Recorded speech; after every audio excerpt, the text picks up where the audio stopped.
जी share हो गया आपसे लेक्चर?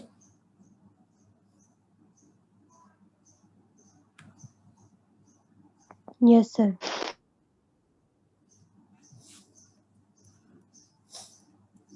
मुझे बताइएगा कहाँ तक कर लिया था हमने, ताकि उससे आगे हम स्टार्ट कर सकें।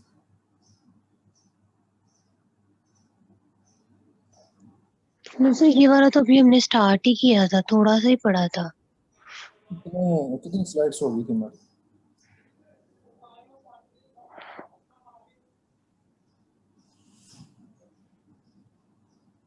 ये किया था हमने? बस ये यस सर, यहाँ तक कर लिया था, बस यहाँ तक।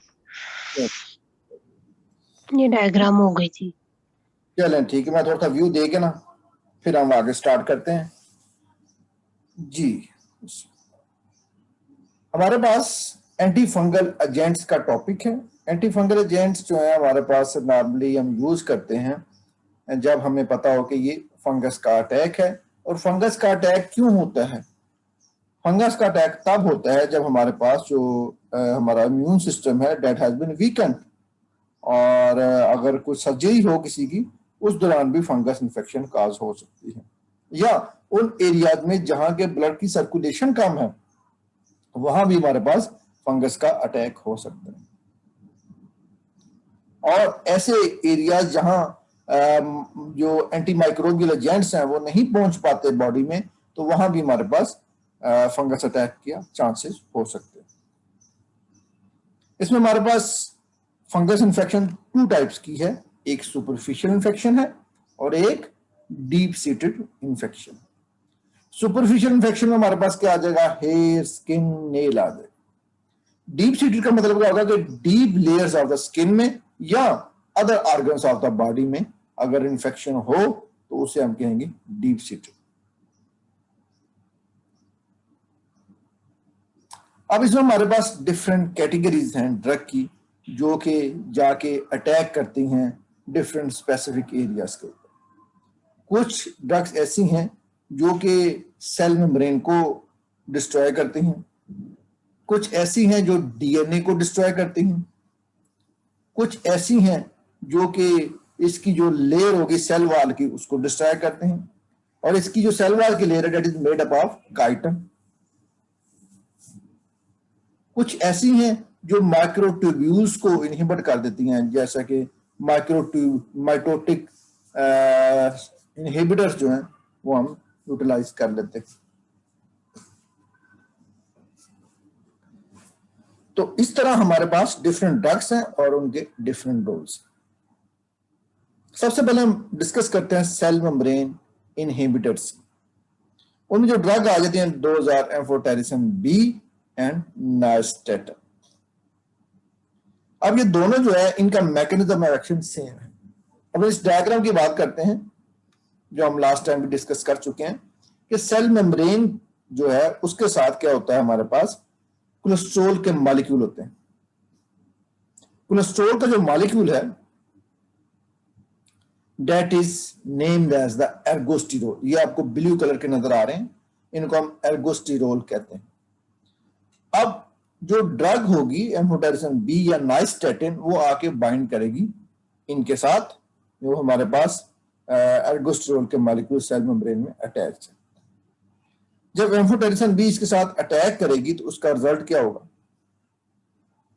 रिजल्ट ये होगा कि वहां पोर की फॉर्मेशन हो जाएगी। जब पोर की फॉर्मेशन होगी तो उसका रिजल्ट क्या होगा कि हमारे पास जो इंट्रासेलुलर कंटेंट्स हैं दैट विल मूव आउट। जब वो मूव आउट कर जाएंगे तो सेल अपने आप को, फंगस सेल अपने आप को मेंटेन नहीं कर पाते।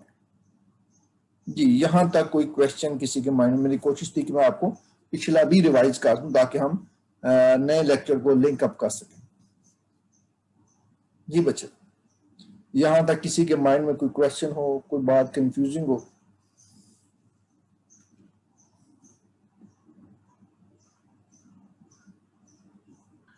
जी is it okay? No, sir. Any question up till now?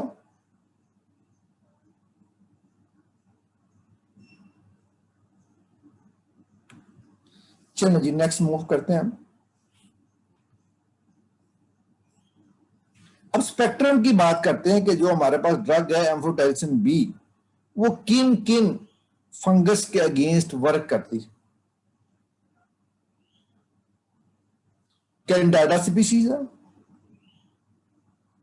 Cryptococcus न्यूफॉर्मेंस है, ब्लास्टोमाइसीड डर्माटाइडस है, हिस्टोप्लाज्मा कैप्सुलेटम है, स्पोरोथ्रिक्स शैंकी है, कोक्सिडोइड्स इमाइटस है, पैराकोक्सिडोइड्स ब्राजिलेंसिस है, एस्पार्जिलस स्पीशीज है, पेंसिलियम मैग्निफी है।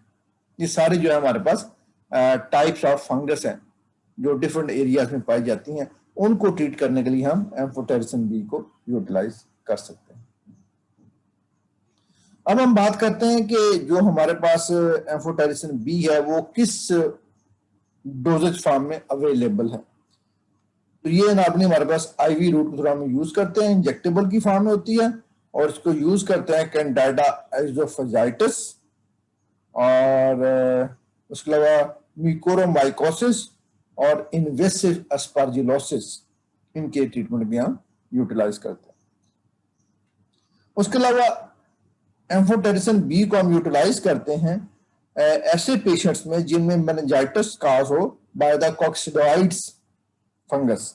कॉक्सिडोइड्स फंगस जो है जब वो मेनिंजाइटिस काज करती है तो हम क्या करते हैं, इंट्राथिकली इसको एम्फोटेरिसिन बी को इंजेक्ट कर देते हैं।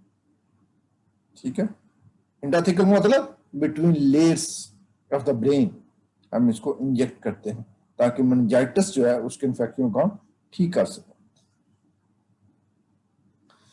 इंट्रावेनस एडमिनिस्ट्रेशन जो है एम्फोटेरिसिन बी की वो यूज की जाती है और ये म्यूकोरमाइकोसिस के लिए treatment of choice. Treatment of regime क्या हो सकता है? Initial treatment of Cryptococcus meningitis, severe और रैपिडली प्रोग्रेसिंग हिस्टोप्लाज्मोसिस, ब्लास्टोमाइकोसिस, कॉक्सिडियोमाइकोसिस, और उसके अलावा इंट्राऑकुलर इंजेक्शन यूज किया जाता है फॉर द फंगस एंडोफथलाइटिस। अगर हमारे पास फंगस जो है that has attack on the eye, तो तब हम इसको इंट्राकुलर भी यूटिलाइज कर सकते हैं। एडवर्स इफेक्ट हो सकते हैं, फीवर हो सकता है, चिल्स है, किडनी फेलियर हो सकता है, और हाइपोटेंशन और एनीमिया काज हो सकता है इसके यूज से। अगर डोज को एक्सेसिव यूज कर लिया जाए या हमारे पास किसी पर्सन में डोज तो नॉर्मल यूटिलाइज हो रही है लेकिन उसके बावजूद अगर साइड इफेक्ट आने शुरू हो जाएं तो दीज कैन बी हैपन। उसके बाद हम बात करते हैं नाइस्टेटिन की। नाइस्टेटिन भी हमारे पास पोलीन एंटीफंगल एजेंट है जो कि सिमिलर एक्शन है जिस तरह का एम्फोटेरिसिन बी का, कि वो बाइंड करता है किसके साथ? एगोस्टिरोल मॉलिक्यूल के साथ, और वहां पोर फॉर्मेशन करता है, और उस पोर फॉर्मेशन से क्या होता है? Cellular content those will move out. हम इसको सिस्टेमिक यूज नहीं करते, नॉर्मली इसको टॉपिकल ट्रीटमेंट यूज करते हैं, यानी हम स्किन के ऊपर अप्लाई कर सकते हैं for the superficial infections caused by the Candida albicans. अगर कैंडाइडा एल्बिकान्स है वो इंफेक्शन काज कर रहा है सुपरफिशियल, तब हम इसको यूटिलाइज कर सकते हैं नाइस्टेटिन को, लेकिन इसको इंजेक्टेबल की फॉर्म में नहीं देंगे, सिर्फ स्किन के ऊपर ही अप्लाई कर सकते हैं।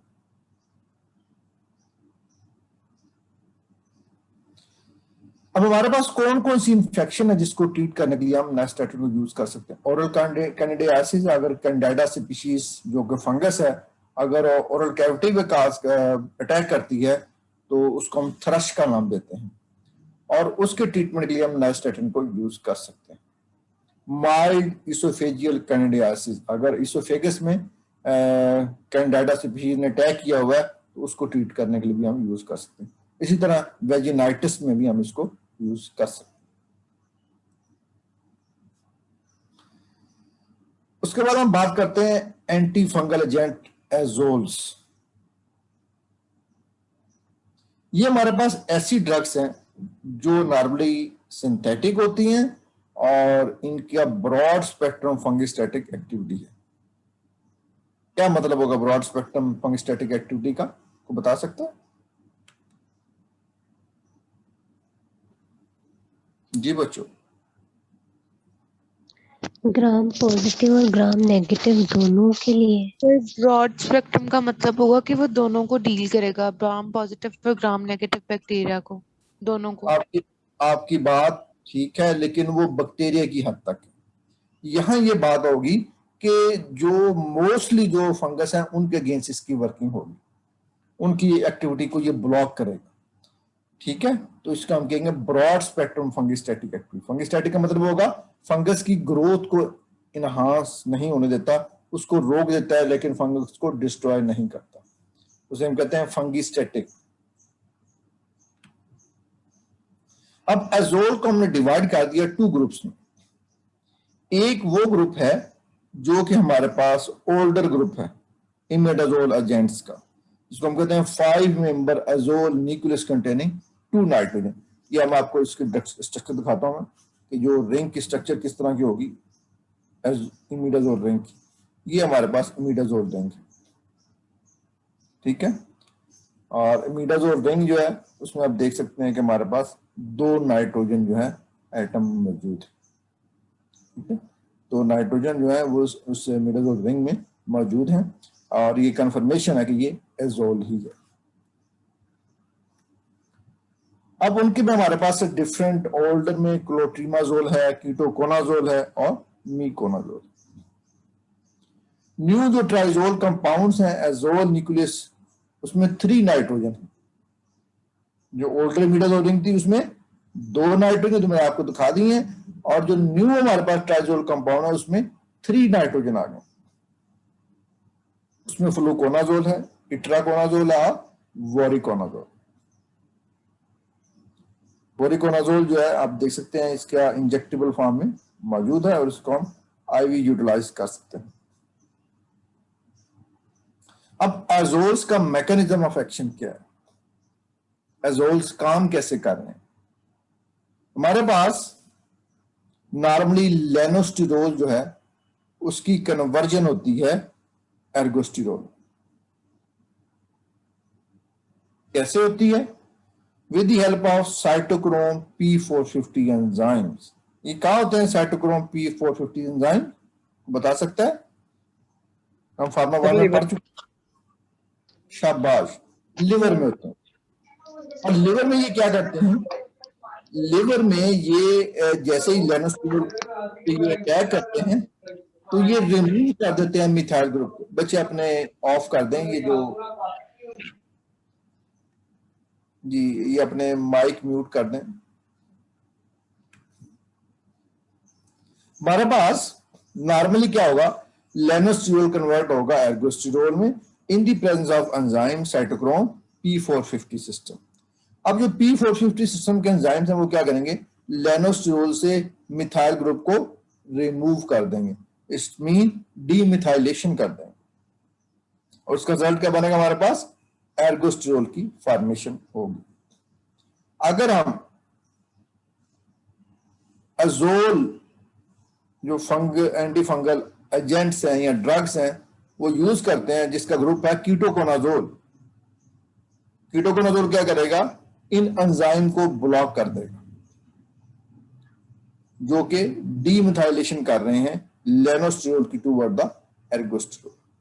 अब उसका रिजल्ट क्या होगा, there will be no formation of ergosterol. जब एर्गोस्टिरोल की फॉर्मेशन नहीं होगी तो हमारे पास क्या होगा कि जो सेल मेम्ब्रेन है वो प्रॉपर्ली वर्क नहीं कर सकेगी, और उसकी वर्किंग जो है डेट विल बिकम डिस्टर्ब, वो अपने आप को स्टेबल नहीं रख पाएगी। ये बच्चे यहां तक कोई क्वेश्चन किसी के माइंड में? No sir. जी फिजा, आप कुछ कहना चाह रही हैं?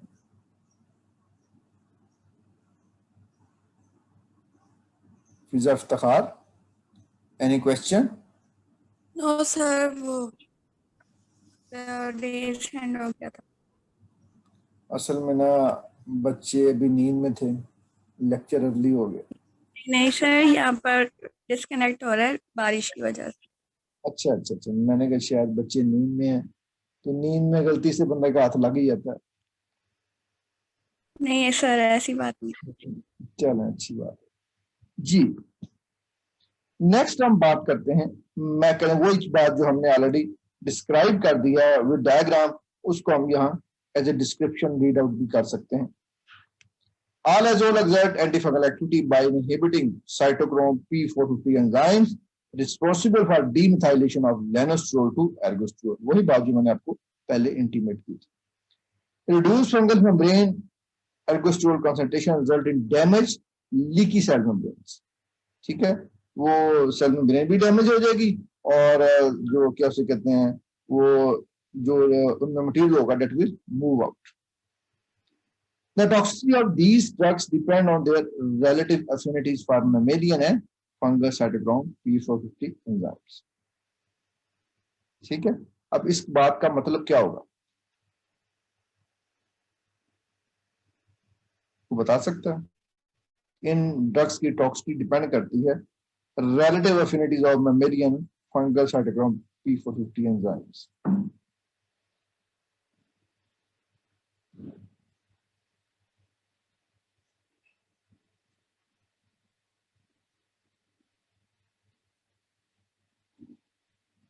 जी कुछ समझ आई इस बात की?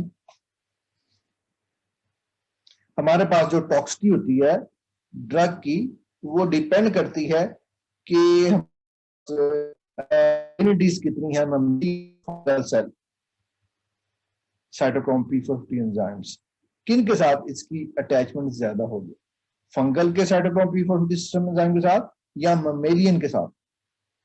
अगर ममेलियन के साथ ज्यादा होगी तो टॉक्सिक इफेक्ट प्रोड्यूस होंगे, अगर फंगल के साइटोक्रोम P450 सिस्टम एंजाइम के साथ होगी तो क्या होगा, फंगस की डिस्ट्रक्शन काज होगी। ठीक है, अगर ममेलियन सेल के साथ होगी तो ममेलियन सेल में उसको डिस्ट्रॉय करेगी और कोलेस्ट्रॉल का लेवल उसमें कम कर देगी। ओके जी, क्लियर है?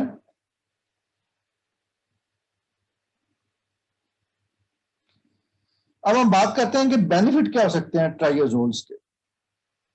फ्यू साइड इफेक्ट्स हैं, बेटर एब्जॉर्प्शन है, better drug distribution in body tissues, few drug interactions. ये हमारे पास मीकोनाजोल है, इट्रोकोनाजोल और फ्लूकोनाजोल की डिफरेंट पैकिंग जो है वो available. Pharmacokinetics of azoles, fluconazole does not require an acidic environment as does ketoconazole for GI absorption। Fluconazole को एसिडिक एनवायरनमेंट नहीं चाहिए अपनी एब्जॉर्प्शन के लिए, जैसा कि कीटोकोनाजोल को जरूरत पड़ती है। कीटोकोनाजोल तब हमारे पास एब्जॉर्ब होगा जीआई ट्रैक्ट में जब उसकी जीआईटी का एनवायरनमेंट जो है वो एसिडिक होगा, लेकिन फ्लूकोनाजोल के लिए ऐसी कोई कंडीशन नहीं। About 80 to 90% of hourly administered dose जो है वो एब्जॉर्ब होती है और सीरम लेवल जो है ड्रग का इंक्रीज हो जाता है। हाफ लाइफ जो ड्रग की that is about 27 to 37 hour, और उसका बेनिफिट क्या होगा कि हम इसको पर डे एक ही टेबलेट यूज करेंगे। ऐसे पेशेंट में जिनमें रीनल डायसफंक्शन नहीं, इनका रीनल सिस्टम नॉर्मल है, उसमें हम एक ही डोज को यूज करेंगे पर डे।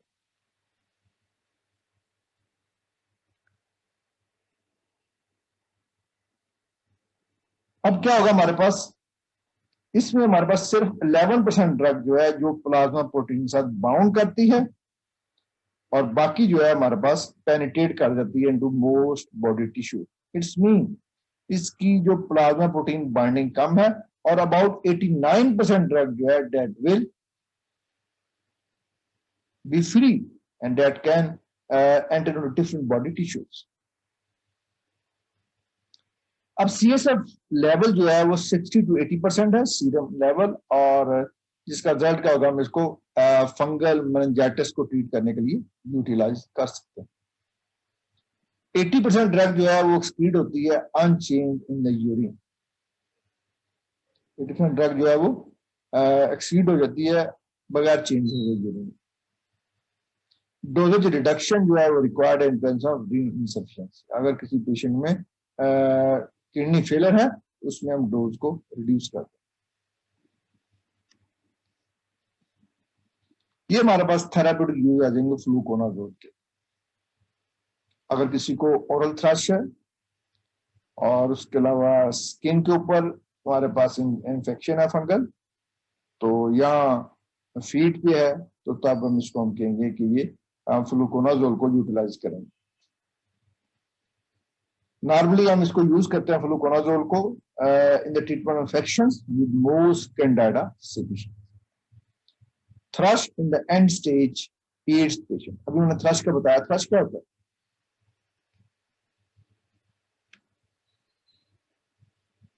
जी बच्चों, व्हाट इज थ्रश?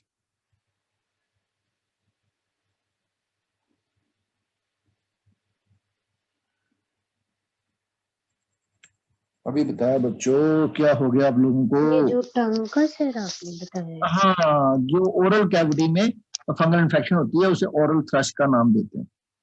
ठीक है, तो ऐसे पेशेंट जिनमें ओरल थ्रश हो, फंगल इन्फेक्शन ओरल कैविटी में हो, और ये नॉर्मली कब होता है? End stage AIDS patient.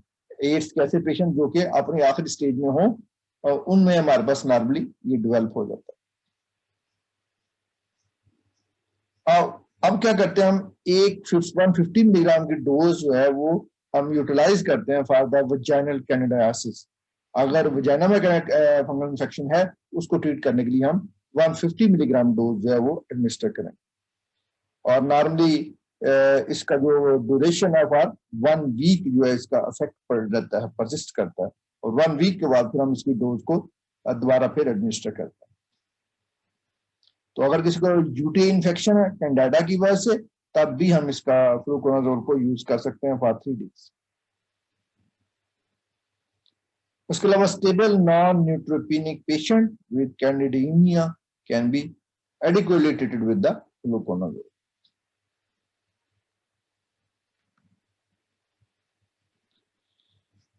Fluconazole हम इसको हम कह सकते हैं कि अगर एम्फोटेरिसिन बी जो है वो अपना वर्क नहीं कर पा रहा properly for the cryptococcal disease, तो उसमें हम देख सकते हैं कि हम इसको रिप्लेस कर सकते हैं एम्फोटेरिसिन बी को with the fluconazole. A significant decrease in mortality from deep-seated mycosis was noted among bone marrow transplant recipients treated prophylactically with fluconazole. जो डीप सीटेड माइकोसिस होती है उसमें क्या होता है, हमारे पास जो मोर्टेलिटी है उस रेट को कम करते हैं हम। कैसे कम करते हैं? By the treatment with the fluconazole. किन पेशेंट में? जिनमें बोन मैरो ट्रांसप्लांट होता है। जिनमें बोन मैरो ट्रांसप्लांट होता है डेफिनेटली उनमें हम क्या करते हैं, पेशेंट का इम्यून सिस्टम जो है उसको सप्रेस करते हैं, ताकि जो बोन मैरो ट्रांसप्लांट हुआ है वो that can be compatible with that of the other part of the body.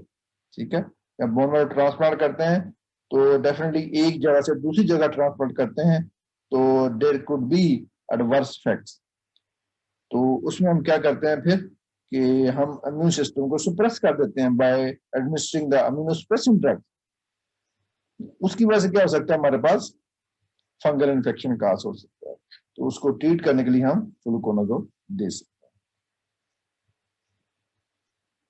Fluconazole जो अगर हम प्रोफिलेक्टिकली दें एंड स्टेज एड्स पेशेंट में, तो हमारे पास क्रिप्टोकोकल मेनिंजाइटिस, इसोफेजियल कैंडिडियासिस और सुपरफिशियल फंगल इन्फेक्शन जो है वो उनका चांसेस जो है वो कम से कम हो सकता है। जी बच्चे, जहां तक कोई कंफ्यूजन, कोई क्वेश्चन, कोई बात समझ में ना आई हो?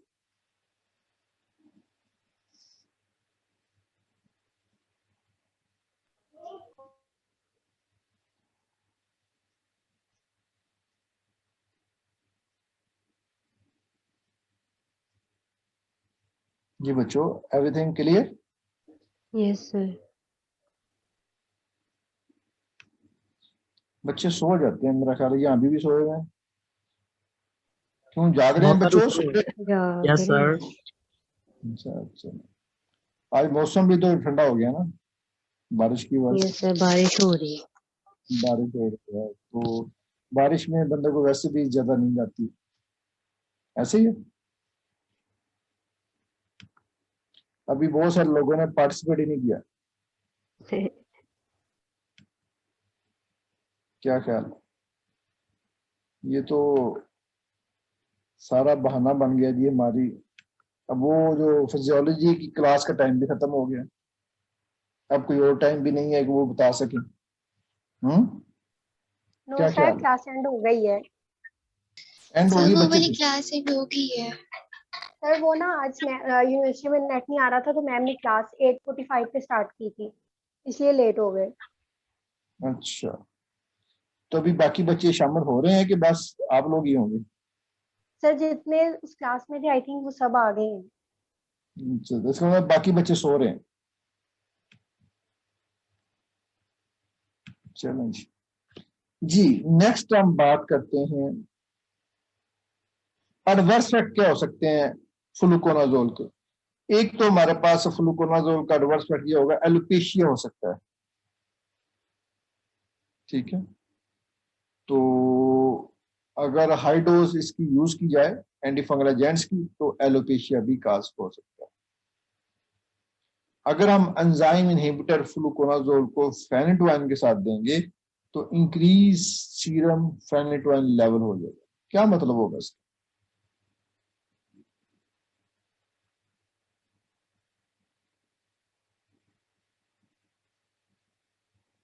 किसी को समझ आई इस बात की? Co-administration of enzyme inhibitor fluconazole with phenytoin results in increased serum phenytoin level. ये कैसे होगा, जरा सोच के बताएं मुझे।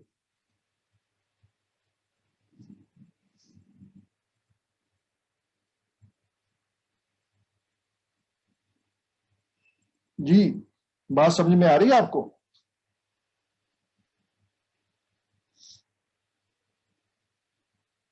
मैं आपको हिंट दे देता हूँ, प्लाज्मा प्रोटीन बाइंडिंग में इसमें प्लाज्मा प्रोटीन बाइंडिंग का मामला।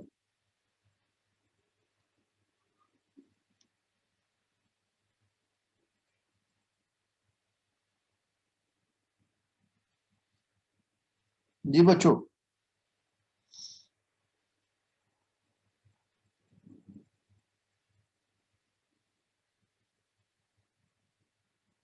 मेरी आवाज आ रही है आप तक? Yes sir. तो बोलो तो सही, गलत ही बहुत बता दें। मैं ये समझू बच्चे इंटरेस्ट तो ले रहे हैं पढ़ने में। वही बात ये है, हमारे पास प्लाज्मा प्रोटीन्स होती हैं ब्लड में, और जब हम फ्लूकोनाजोल देते हैं फेनिटोइन के साथ तो दोनों का जो प्लाज्मा प्रोटीन बाइंडिंग है वो एक ही है, एक ही प्रोटीन के साथ दोनों बाइंड करते हैं। तो अगर फ्लूकोनाजोल को देंगे फेनिटोइन के साथ, इसका मतलब ये होगा कि हमारे पास फेनिटोइन का लेवल ब्लड सर्कुलेशन में बढ़ रहा है। क्यों बढ़ रहा है? क्योंकि ज्यादा जो प्लाज्मा प्रोटीन बांधने की कैपेसिटी जो है वो ज्यादा फ्लूकोनाजोल में है। इट्स मीन फ्लूकोनाजोल बाइंड कर जाएगा और फेनिटोइन जो है उसको डिस्प्लेस कर देगा। ठीक है, अगर फेनिटोइन अटैच है प्लाज्मा प्रोटीन के साथ, उसको वहां से डिस्प्लेस करके खुद वहां अटैच हो जाएगा, और फेनिटोइन जो है उसको क्या बनेगा, that will be free in the serum level. बात समझ में आई ये वाली कि नहीं? Yes sir. Yes sir. उसके बाद हम बात करते हैं इट्राकोनाजोल की। इट्राकोनाजोल भी वही क्लास है एजोल की, और वही मैकेनिज्म है कि वो लेनोस्टिरोल की कन्वर्जन को एर्गोस्टिरोल में रोकते हैं by inhibiting the cytochrome P450 enzyme system, और इसका रिजल्ट होता है डीमिथाइलेशन का प्रोसेस भी नहीं होता। इट्राकोनाजोल लाइपोफिलिक ड्रग है, वाटर सॉल्युबल है, और इसको लो गैस्ट्रिक पीएच चाहिए इसकी एब्जॉर्प्शन, यानी इसको एसिडिक एनवायरनमेंट चाहिए अगर इसने जीए ट्रैक्ट में एब्जॉर्ब होना। ओरल बायोअवेलेबिलिटी जो है वो वेरिएबल है from 20 to 60%। Highly protein bound है 99% and is metabolised in the liver and excreted by. 99% protein bound होने का मतलब क्या होगा कि ये सिर्फ 1% जो है वो अवेलेबल है। कितना अवेलेबल है? 1% फ्री फॉर्म में सीरम में ये अवेलेबल है फॉर इट्स एक्शन, और 99% बाउंड होने का मतलब ये होगा कि 99% जो है प्लाज्मा प्रोटीन के साथ बाउंड है और ये एक्शन नहीं कर सकता। हमारे पास थेराप्यूटिक यूजेस क्या आ जाते हैं इट्राकोनाजोल के। इट्राकोनाजोल जो है मोस्ट यूजफुल है in the long term suppressive treatment of disseminated histoplasmosis in AIDS. ठीक है, हमारे पास इट्राकोनाजोल जो है अगर हम long term suppressive treatment use करते हैं एड्स के पेशेंट में, तो उसका रिजल्ट क्या होगा, हमारे पास हिस्टोप्लाज्मोसिस हो जाएगी। ठीक है, अगर एड्स की जो पेशेंट है उनमें हिस्टोप्लाज्मोसिस तब होगी जब हमारे पास क्या होगा, हम कुछ सुप्रेसिव ट्रीटमेंट कर रहे हैं, इम्यूनोसप्रेसेंट ड्रग दे रहे हैं इम्यून सिस्टम को सुप्रेस करने वाले, तो उसका रिजल्ट क्या होगा, हमारे पास हिस्टोप्लाज्मोसिस डेवलप हो जाएगी जो कि एक टाइप ऑफ फंगस अटैक। तो हम क्या करेंगे, oral treatment of non meningeal blastomycosis के ट्रीटमेंट के लिए इसको यूज कर सकते हैं, और ड्रग ऑफ चॉइस है for all form of sporotrichosis except meningitis. Sir excuse me, जी जी सर ये होता क्या है नॉन मेनिंजियल ब्लास्टोमाइकोसिस? ये बेसिकली हमारे पास टाइप ऑफ फंगस है, और इसमें क्या होता है, हमारे पास जो स्पोर बनेंगे वो हमारे पास ब्लास्टोमाइस की फॉर्म में होंगे। ब्लास्टोमाइस ये होगा कि उसकी जो शेप होगी दैट इज लाइक द, आप कह सकते हैं कि जिस तरह ओवल शेप होगी उनके स्पोर्स की, तो इस बेस पे उसका नाम हमने ब्लास्टोमाइकोसिस का नाम रख दिया। तो ये हमारे पास जो ब्लास्टोमाइकोसिस है, अगर ये नॉन मेनिंजियल हो, यानी मेनिंजीज में ये अटैक ना करे बल्कि नॉन मेनिंजियल हो, तो इसलिए हम उसके ट्रीटमेंट के लिए हम इट्राकोनाजोल को यूटिलाइज कर सकते हैं। सर मतलब ब्रेन के अंदर ही अंदर? जी जी सर मतलब मेनिंजेस के अंदर वाली साइड पे जी जी बिल्कुल, जी जी बिल्कुल। उसके अलावा इसको हम यूज कर सकते हैं drug of choice for all form of sporotrichosis except meningitis. Sporotrichosis की आपको डायग्राम दिखाते हैं नेक्स्ट जो हमारे पास अवेलेबल है स्लाइड। इट्राकोनाजोल जो है, it has replaced ketoconazole as drug of choice in treatment of paracoccidioidomycosis and chromomycosis. ये दोनों जो फंगल इन्फेक्शंस हैं इनको ट्रीट करने के लिए ये हमारे पास क्या है, इट्राकोनाजोल जो है इसने रिप्लेस कर दिया कीटोकोनाजोल। ठीक है, फॉर द ट्रीटमेंट ऑफ पैराकोक्सीडियोमाइकोसिस और क्रोमोमाइकोसिस। अब मैं आपको डायग्राम दिखाता हूं, ये हमारे पास स्पोरोट्राइकोसिस है। ठीक है, और इसको हम नाम देते हैं स्पोरोथ्रिक्स शेंकी का नाम देते हैं। स्पोरोथ्रिक्स शेंकी जो है वो इस तरह की इंफेक्शन काज कर रहा है आर्म के ऊपर। ठीक है, तो ये फंगल इन्फेक्शन है, ये फंगल इन्फेक्शन है और इसके स्पोर्स को हमने सेपरेट किया और उस स्पोर्स को हमने रख दिया किसके अंदर, एक पैटी डिश के अंदर। ये स्पोर्स की कॉलोनीज हैं, इनको हमने ग्रो किया और इनको हम ऑब्जर्व कर सकते हैं अंडर द माइक्रोस्कोप। ये तक क्लियर है? Yes sir. तो थकते हुए कंटिन्यू रखें।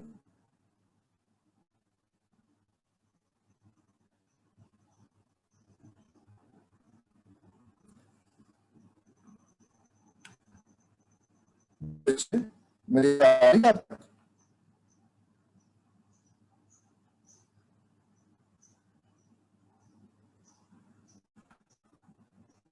बात क्लियर आ रही है आप तक बच्चों? सर कंप्लीट कर लें थोड़ी। अभी और कर लें इसके मतलब, चलें ठीक है। नेक्स्ट हम बात करते हैं कीटोकोनाजोल की। कीटोकोनाजोल जो है ये एब्जॉर्ब होता है फ्रॉम ओरल कैविटी, और अगर ये जीआईटी में जाता है तो इसको एसिडिक पीएच चाहिए फॉर एब्जॉर्प्शन। जीआई ट्रैक में अगर हमारे पास ओरल जो हमारे पास क्या उसे कहते हैं जीआई ट्रैक का जो एनवायरनमेंट है अगर एसिडिक होगा तो तब इसकी एब्जॉर्प्शन जो है वो ज्यादा होगी। इसको हम नॉर्मली यूज करते हैं for the treatment of cutaneous and mucous membrane dermatophyte और यीस्ट डिसेमिनेटेड माइकोसिस। डिसेमिनेटेड का मतलब क्या होगा, जो कि डिफरेंट ऑर्गन्स में स्प्रेड हो चुकी हो, उसको डिसेमिनेटेड माइकोसिस का नाम देते हैं। अब ये देख सकते हैं कि ये हमारे पास एक पेशेंट है जिसको ओरल थ्रश या ओरल कैविटी में हमारे पास क्या है, इन्फेक्शन हुई है, फंगल इन्फेक्शन, तो उसको ट्रीट करने के लिए हम कीटोकोनाजोल की टेबलेट जो है वो एडमिनिस्टर कर सकते हैं।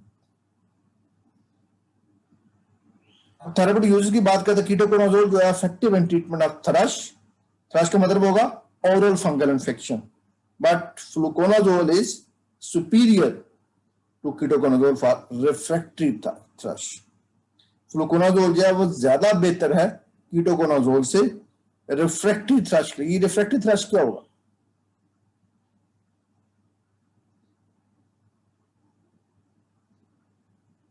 जी बच्चों, व्हाट इज रिफ्रैक्टरी थ्रश?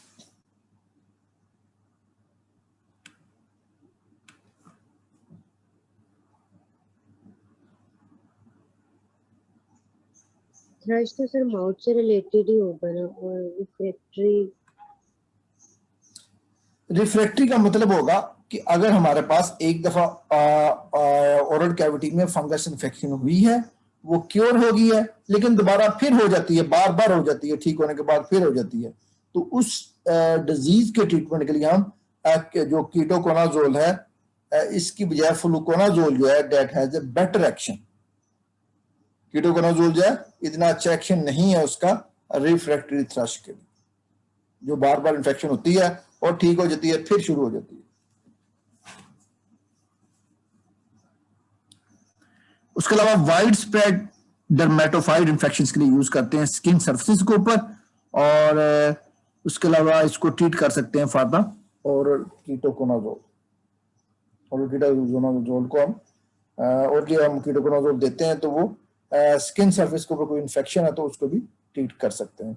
अब ये देखेंगे जो डैंड्रफ जो है that is also fungal infection, तो डैंड्रफ को ट्रीट करने के लिए हम कीटोकोनाजोल का शैम्पू जो है वो अवेलेबल है मार्केट में, that is name as the Nizoral, और उसके कोनाज का नाम देते हैं, और इसको हम यूज कर सकते हैं for the treatment of dandruff.